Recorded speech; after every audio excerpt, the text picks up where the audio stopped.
ജീവിതം പാഴാക്കല്ലേ പ്രിയ കൂട്ടരേ.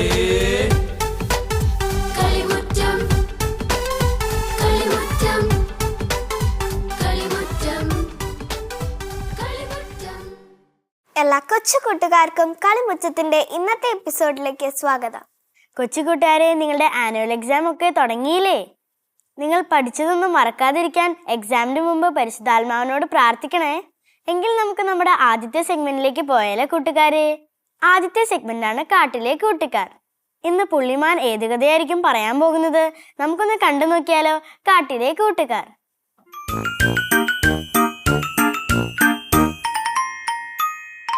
ഈശോ മിശിഹായിക്ക് സ്തുതിയായിരിക്കട്ടെ. എല്ലാവർക്കും സുഖമാണോ? സുഖമാണ്. ഇന്ന് നമുക്ക് മറ്റൊരു കഥ കേട്ടാലോ?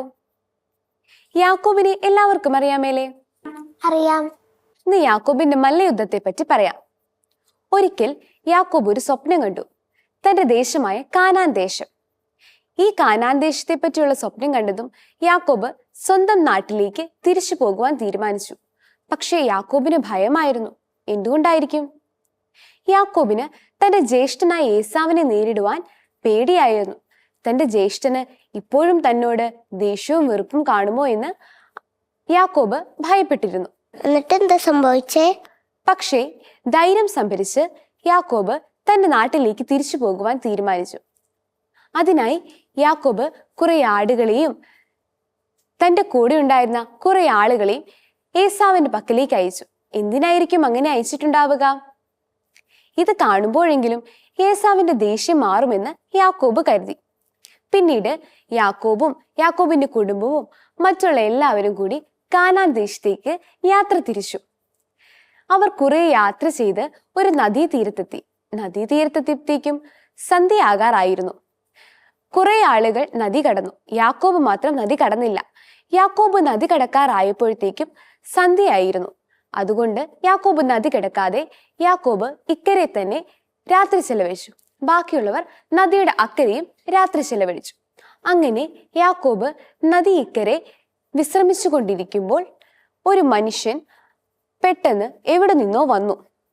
ഇതാരാണെന്ന് മനസ്സിലായില്ല. ഇരുട്ടായതിനാൽ യാക്കോബിന് മുഖവും കാണാൻ സാധിച്ചില്ല. ഈ മനുഷ്യൻ പെട്ടെന്ന് വന്നതും യാക്കോബുമായി യുദ്ധത്തിലേർപ്പെട്ടു. യുദ്ധമോ? ഇതാരാണെന്ന് പോലും യാക്കോബിന് അറിയില്ല. ഇരുട്ടായതിനാൽ യാക്കോബും തിരിച്ച് ആക്രമിക്കുവാൻ തുടങ്ങി. നേരം പുലരും വരെ ഇരുവരും അങ്ങോട്ടും ഇങ്ങോട്ടും ആക്രമിച്ചുകൊണ്ടേയിരുന്നു. നേരം പുലരാറായപ്പോൾ ഇരുവരും വിട്ടുകൊടുക്കുന്ന ലക്ഷണമില്ല. അപ്പോൾ ആ മനുഷ്യൻ യാക്കോബിന്റെ ഇടുപ്പിൽ ഒരിടി കൊടുത്തു. ആ ഇടുപ്പിൽ യാക്കോബ് വീണുപോയി. പാവ യാക്കോബ്. അപ്പോൾ ആ മനുഷ്യൻ പറഞ്ഞു, നേരം പുലരാറായി, ഞാൻ പോകട്ടെ.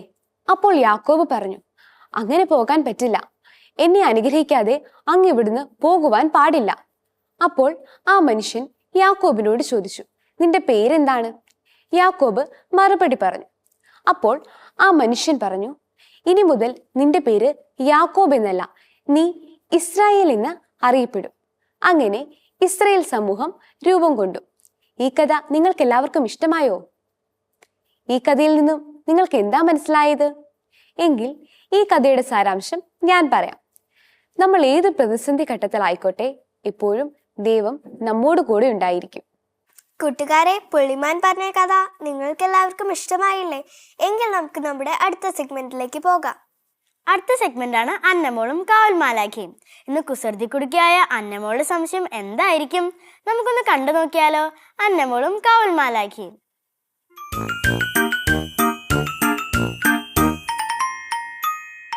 മലക്കേ. ഹായ് എന്നെ മോളെ.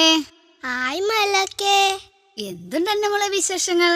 സുഖമായിട്ടിരിക്കുന്നു മലക്കേ. ആട്ടെ, എന്താ എന്റെ അന്നമോളുടെ ഇന്നത്തെ സംശയം? ദേശീയ ഗെയിംസ് കഴിഞ്ഞില്ലേ മലക്കേ? അതെ അന്നമോളെ, കഴിഞ്ഞല്ലോ. അതിനെ കുറിച്ച് എന്റെ സംശയം. അതിനെന്താ അന്നമോളെ? അന്നമോൾക്ക് ഈ മാലാഖ ദേശീയ ഗെയിംസിനെ പറ്റി പറഞ്ഞു തരാലോ. ആദ്യം തന്നെ എങ്ങനെയാണ് ദേശീയ ഗെയിംസ് തുടങ്ങിയതെന്ന് അന്നമോൾക്ക് മാലാഖ പറഞ്ഞു തരാം. ശരി മാലാഖേ. ഇന്റർനാഷണൽ ഒളിമ്പിക്സ് കമ്മിറ്റിയുടെ അംഗീകാരമുള്ള ദേശീയ ഒളിമ്പിക്സ് അസോസിയേഷൻ നിലവിലുണ്ടെങ്കിലേ ഒളിമ്പിക്സിൽ മത്സരിക്കാനാകൂ എന്ന നിയമം 1920കളിൽ കർശനമായി. അതോടെ അങ്ങനെ ഒരു അസോസിയേഷനെ പറ്റി ഇന്ത്യ ചിന്തിച്ചു തുടങ്ങി. എന്നിട്ടോ? സർ ദൊറാഡ്ജി ഷെഡ്ജി ടാറ്റ പ്രസിഡന്റും YMCA കായിക വിഭാഗം മേധാവി ഡോക്ടർ AG നൊറേൻ ജനറൽ സെക്രട്ടറിയുമായി 1923 അഖിലേന്ത്യാ ഒളിമ്പിക് കമ്മിറ്റി നിലവിൽ വന്നു. 1924 ഫെബ്രുവരി 8-നും 9-നുമായി ഡൽഹിയിൽ പ്രഥമ ദേശീയ ഗെയിംസ് അഥവാ അന്നത്തെ ദേശീയ അത്ലറ്റിക് ചാമ്പ്യൻഷിപ്പ് നടന്നു. അതിൽ നിന്നാണ് 1924 പാരീസ് ഒളിമ്പിക്സിനായുള്ള ഇന്ത്യൻ ടീമിനെ തെരഞ്ഞെടുത്തത്. 1920 ആൻവർപ്പ് ഒളിമ്പിക്സിൽ ഇന്ത്യക്കായി ഏതാനും അത്ലറ്റുകളും ഗുസ്തിക്കാരും മത്സരിച്ചിരുന്നെങ്കിലും ടാറ്റ അവരെ സ്വന്തം ചെലവിൽ അയച്ചതായിരുന്നു. അതുകൊള്ളാലോ. രണ്ടാമത്തെ ഗെയിംസ് 1924 ഫെബ്രുവരി 3 മുതൽ 5 വരെ കൽക്കട്ടയിൽ നടന്നു. അന്ന് 12 ഇനങ്ങളിലാണ് മത്സരം നടന്നത്. ദേശീയ ഗെയിംസ് 2 വർഷത്തിൽ ഒരിക്കൽ നടക്കണമെന്ന് അന്നൊക്കെ സംഘാടകർക്ക് നിർബന്ധമുണ്ടായിരുന്നു. അപ്പോ 2 വർഷം കഴിഞ്ഞ് ഗെയിംസ് ഉള്ളോ? പറയാ അന്നമോളെ, ധൃതി വെക്കല്ലേ. തുടർന്ന് 1928 ലാഹോറിലും 1930 അലഹബാദിലും 1932 മദ്രാസിലും 1934 ഡൽഹിയിലും ദേശീയ ഗെയിംസ് നടത്തി. മിക്കവാറും ഫെബ്രുവരി മാസത്തിലായിരുന്നു കേട്ടോ മേള നടന്നത്. തൊട്ടടുത്ത ഒളിമ്പിക് തന്നെയായിരുന്നു ആ മേളകളുടെ ലക്ഷ്യം. ലോക മഹായുദ്ധങ്ങൾ കാരണം ഒളിമ്പിക്സ് മുടങ്ങിയെങ്കിലും ഇന്ത്യൻ ഒളിമ്പിക്കായി അറിയപ്പെട്ട ദേശീയ ഗെയിംസ് ഏറെക്കുറെ കൃത്യമായി നടന്നു. എന്നിട്ടോ?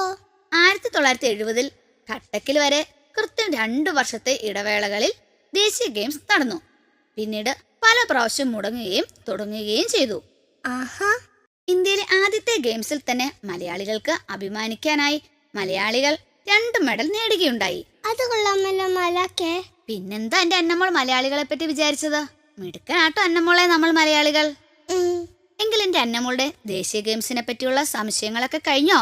കഴിഞ്ഞു മാലാക്കേ. എങ്കിൽ മമ്മി വിളിക്കുന്നതിന് മുമ്പ് വേഗം വീട്ടിലേക്ക് പൊയ്ക്കോട്ടോ. ശരി മാലാക്കേ. ബായ് അന്നമോളെ. ബായ് മാലാക്കേ. കൂട്ടുകാരെ, അന്നമോളുടെ സംശയം കാരണം നമുക്ക് കുറെ കാര്യങ്ങൾ അറിയാൻ സാധിക്കുന്നില്ലേ? എങ്കിൽ നമുക്ക് നമ്മുടെ അടുത്ത സെഗ്മെന്റിലേക്ക് പോകാം.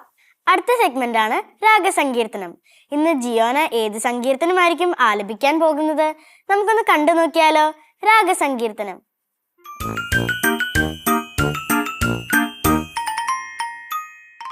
കർത്താവേ, എത്ര നാൾ അങ്ങെന്നെ മറക്കും? എന്നേക്കുമായി എന്നെ വിസ്മരിക്കുമോ? എത്ര നാൾ അങ്ങയുടെ മുഖം എന്നിൽ നിന്നു മറച്ചു പിടിക്കും? എത്ര നാൾ ഞാൻ വേദന സഹിക്കണം? എത്ര നാൾ രാപ്പകലിൽ ഹൃദയവേദന അനുഭവിക്കണം? എത്ര നാൾ എന്റെ ശത്രു എന്നെ ജയിച്ചു നിൽക്കും? എന്റെ ദൈവമായ കർത്താവേ, എന്നെ കടാക്ഷിച്ച് ഉത്തരമരുളണമേ. ഞാൻ മരണനിദ്രയിൽ വഴുതി വീഴാതെ ഇരിക്കാൻ എന്റെ നയനങ്ങളെ പ്രകാശിപ്പിക്കണമേ. ഞാൻ അവനെ കീഴ്പ്പെടുത്തിയെന്ന് എന്റെ ശത്രു പറയാൻ ഇടയാക്കരുതേ. ഞാൻ പരിഭ്രമിക്കുന്നതു കണ്ട് എന്റെ ശത്രു ആനന്ദിക്കാൻ ഇടവരുത്തരുതേ. ഞാൻ അവിടുത്തെ കരുണയിൽ ആശ്രയിക്കുന്നു. എന്റെ ഹൃദയം അങ്ങയുടെ രക്ഷയിൽ ആനന്ദം കൊള്ളും. ഞാൻ കർത്താവിനെ പാടി സ്തുതിക്കും. അവിടുന്നെന്നോട് അതിരറ്റ കരുണ കാണിച്ചിരിക്കുന്നു. കൂട്ടുകാരെ, ജിയോന ആലപിച്ച സങ്കീർത്തനം നിങ്ങൾക്ക് എല്ലാവർക്കും ഇഷ്ടമായില്ലേ? എങ്കിൽ നമുക്ക് നമ്മുടെ അടുത്ത സെഗ്മെന്റിലേക്ക് പോകാം. അടുത്ത സെഗ്മെന്റ് ആണ് വായനശാല. ഇന്ന് ഏഞ്ചൽ ഏത് പുസ്തകമായിരിക്കും പരിചയപ്പെടുത്താൻ പോകുന്നത്? നമുക്കൊന്ന് കണ്ടു നോക്കിയാലോ. വായനശാല.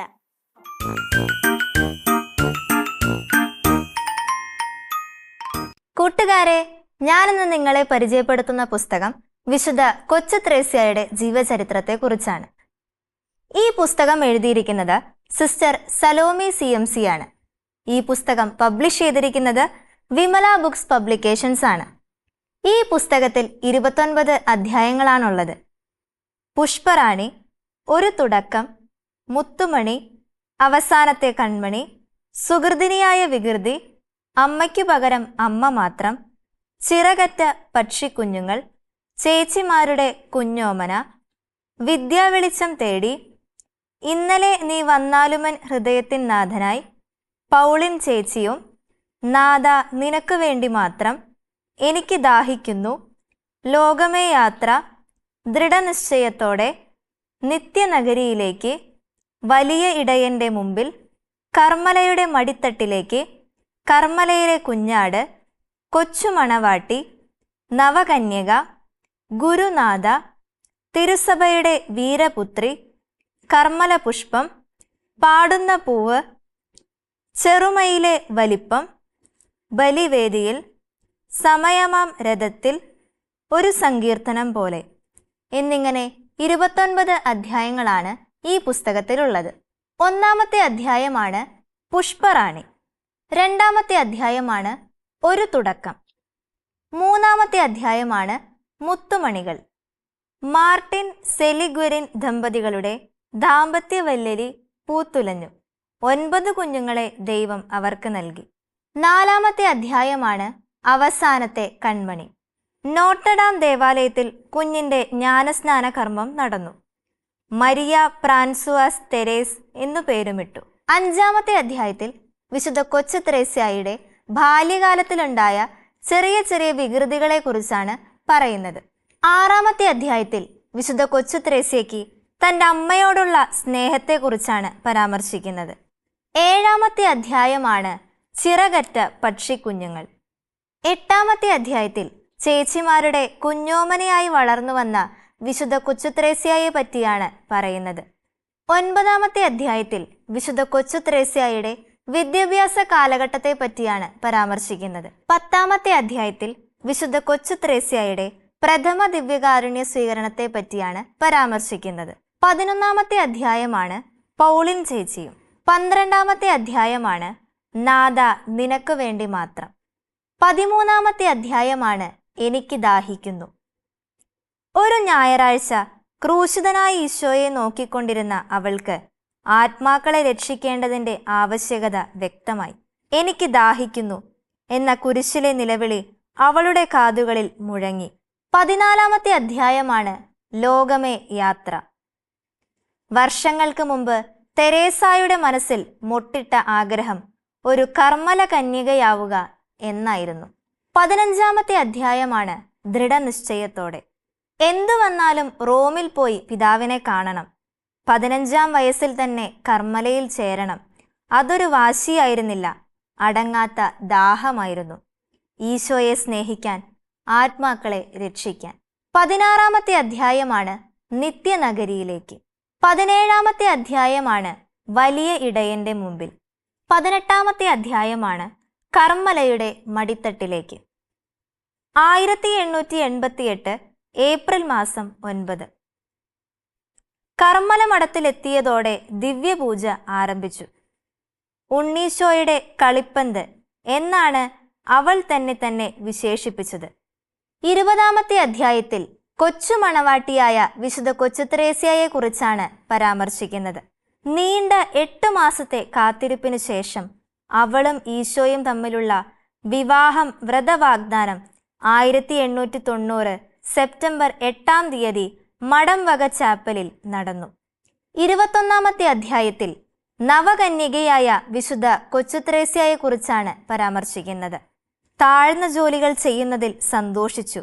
തന്നെ വെറുത്ത് സംസാരിച്ചവരോട് ഏറ്റവും മധുരമായി സംസാരിച്ചു. അവൾ എല്ലാവരെയും സ്നേഹിച്ചു.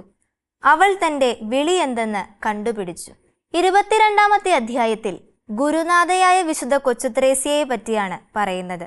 23ാമത്തെ അധ്യായമാണ് തിരുസഭയുടെ വീരപുത്രി. 24ാമത്തെ അധ്യായമാണ് കർമ്മല പുഷ്പം. 25ാമത്തെ അധ്യായമാണ് പാടുന്ന പൂവ്. അവളുടെ പല കവിതകളും വിശ്വസാഹിത്യത്തിൽ തന്നെ വെട്ടിത്തിളങ്ങി നിൽക്കുന്നു. 26-ാമത്തെ അധ്യായമാണ് ചെറുമയിലെ വലുപ്പം. 27-ാമത്തെ അധ്യായമാണ് ബലിവേദിയിൽ. 28-ാമത്തെ അധ്യായത്തിൽ വിശുദ്ധ കൊച്ചു ത്രേസ്യായുടെ മരണത്തെക്കുറിച്ചാണ് പരാമർശിക്കുന്നത്. 29-ാമത്തെ അധ്യായമാണ് ഒരു സങ്കീർത്തനം പോലെ. തെരേസയുടെ ജീവിതം പരിപൂർണതയുടെ ഉന്നത പടവുകളെ ലക്ഷ്യമാക്കിയുള്ളതായിരുന്നുവെന്ന് അനുഭവത്തിലൂടെ മനസ്സിലാക്കിയ 11-ാം പിയൂസ് മാർപ്പാപ്പ ഏപ്രിൽ 29-ാം തീയതി അവളെ ഭാഗ്യവതി എന്ന് നാമകരണം ചെയ്തു. 1925 ഏപ്രിൽ 17-ന് അവൾ വിശുദ്ധയായി പ്രഖ്യാപിക്കപ്പെട്ടു. 1927 11-ാം പിയൂസ് മാർപ്പാപ്പ തന്നെ അവളെ അഖില ലോക മിഷൻ മധ്യസ്ഥയായി പ്രഖ്യാപിച്ചു. കൂട്ടുകാരെ, നിങ്ങൾക്കെല്ലാവർക്കും വിശുദ്ധ കൊച്ചു ത്രേസ്യയുടെ ജീവചരിത്ര പുസ്തകം ഇഷ്ടമായോ? എങ്കിൽ നിങ്ങളെല്ലാവരും ഈ പുസ്തകം വാങ്ങി വായിക്കണേ. കൂട്ടുകാരെ, ഏഞ്ചൽ പരിചയപ്പെടുത്തിയ പുസ്തകം നിങ്ങൾക്കെല്ലാവർക്കും ഇഷ്ടമായില്ലേ? എങ്കിൽ നിങ്ങളെല്ലാവരും ഉറപ്പായിട്ടും വാങ്ങി വായിക്കണേ. എങ്കിൽ കൂട്ടുകാരെ, നമുക്ക് അടുത്ത സെഗ്മെന്റിലേക്ക് പോയാലോ? അടുത്ത സെഗ്മെന്റ് ആണ് കളിയരങ്ങ്. ഇന്ന് കളിയരങ്ങിൽ ആരായിരിക്കും വരാൻ പോകുന്നത്? നമുക്കൊന്ന് കണ്ടു നോക്കിയാലോ. കളിയരങ്ങ്.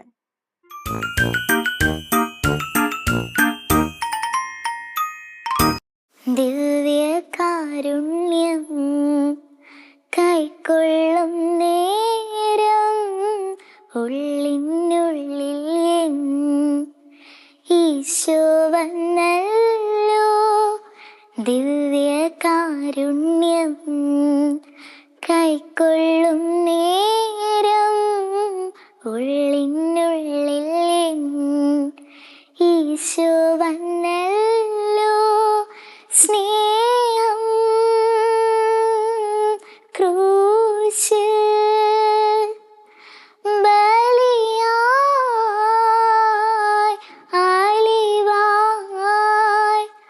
സ്തുതികൾ പാടുന്ന ഈശോ തേങ്കണമായി. സ്തുതികൾ പാടുന്ന ഈശോ തേങ്കണമായി.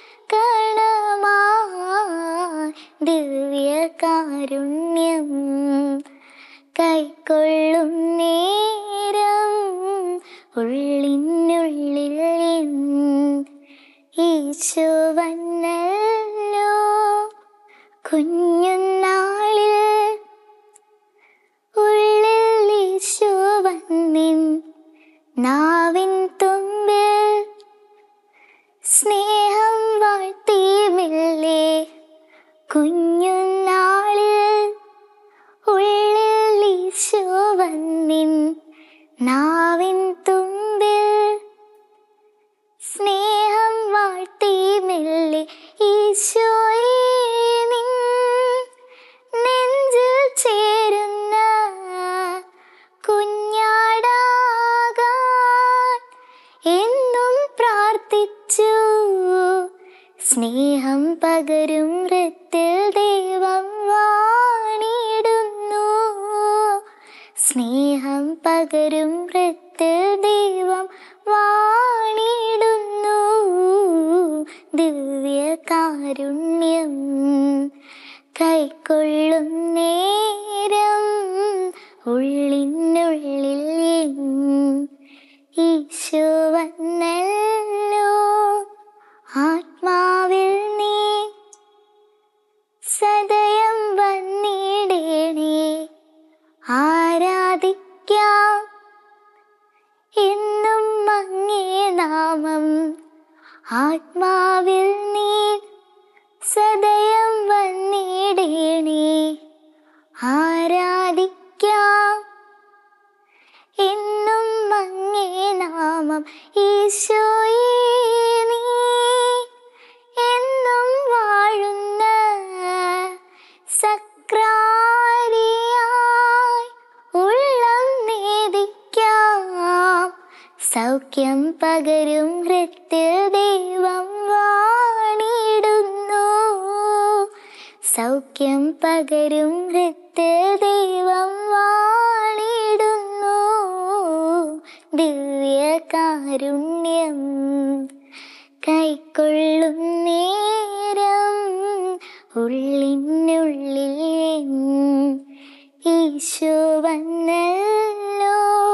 സ്നേഹം ക്രൂശിൽ ബലിയായി അളിവായി സ്തുതികൾ പാടുന്ന ഈശോ തേൻ കണമായി സ്തുതികൾ പാടുന്ന ഈശോ തേൻ കണമായി ദിവ്യകാരുണ്യം കൈക്കൊള്ളും നേരം ഉള്ളിനുള്ളിൽ ഈശോ വന്നല്ലോ. കൂട്ടുകാരെ, ഇന്നത്തെ കളിയരങ്ങ് നിങ്ങൾക്ക് എല്ലാവർക്കും ഇഷ്ടമായോ? എങ്കിൽ നമുക്ക് കൊച്ചു കൂട്ടുകാരെ ഏറെ സന്തോഷിപ്പിക്കുന്ന സെഗ്മെന്റിലേക്ക് പോയാലോ? അടുത്ത സെഗ്മെന്റ് ആണ് സന്തോഷ ജന്മദിനം. ഈ ആഴ്ച ബർത്ത്ഡേ ആഘോഷിക്കുന്ന കുട്ടികളെ നമുക്കൊന്ന് വിഷ് ചെയ്താലോ? സന്തോഷ ജന്മദിനം.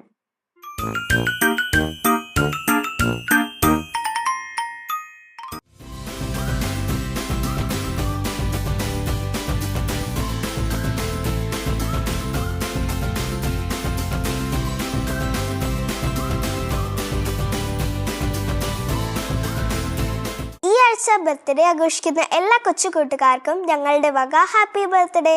എങ്കിൽ നമുക്ക് നമ്മുടെ അടുത്ത സെഗ്മെന്റിലേക്ക് പോകാം.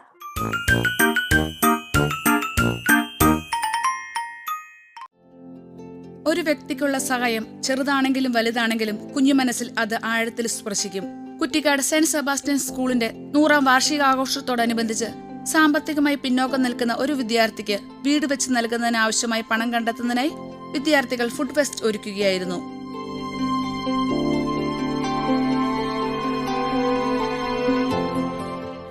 വിവിധതരം ഭക്ഷണങ്ങൾ, ജ്യൂസുകൾ, സ്നാക്സുകൾ, ബിരിയാണികൾ എന്നിവ വിദ്യാർത്ഥികൾ സ്വാദ് ഫുഡ് ഫെസ്റ്റിന്റെ ഭാഗമായി ഒരുക്കുകയുണ്ടായി. ഏവരുടെയും രസമുകളങ്ങളെ ഉണർത്തുന്നതായിരുന്നു സ്വാദ് ഫുഡ് ഫെസ്റ്റ്.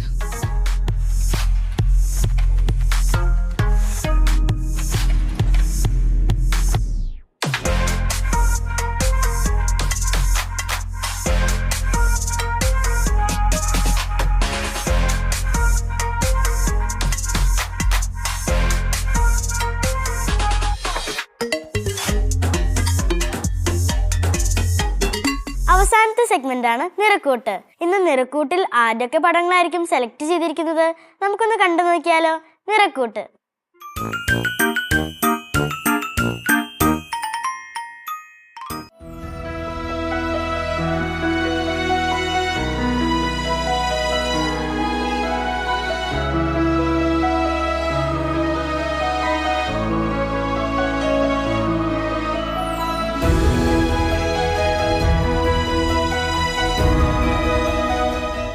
കൂട്ടുകാരെ, നിങ്ങൾക്കും ഇതുപോലെ പടങ്ങൾ വരയ്ക്കാൻ കഴിവുണ്ടെങ്കിൽ തീർച്ചയായും ഞങ്ങൾക്ക് അയച്ചു തരാം. അതിനായി ഞങ്ങളെ കോൺടാക്ട് ചെയ്യേണ്ട address: the producer, Kalimuttam, divine vision, divine retreat centre, Muringoor PO, Chalakudy, Thrissur. Pin 680309. Email kalimutamgtv24@gmail.com. Phone 8606460033. കൊച്ചു കൂട്ടുകാരെ, ഇന്നത്തെ കളിമുറ്റത്തിന്റെ എപ്പിസോഡ് നിങ്ങൾക്ക് എല്ലാവർക്കും ഇഷ്ടമായോ? എങ്കിൽ അടുത്ത ആഴ്ച ഇതിന് നല്ല എപ്പിസോഡുമായി ഞങ്ങൾ വീണ്ടും വരുന്നതാണ്. അതുവരേക്കും ബൈ.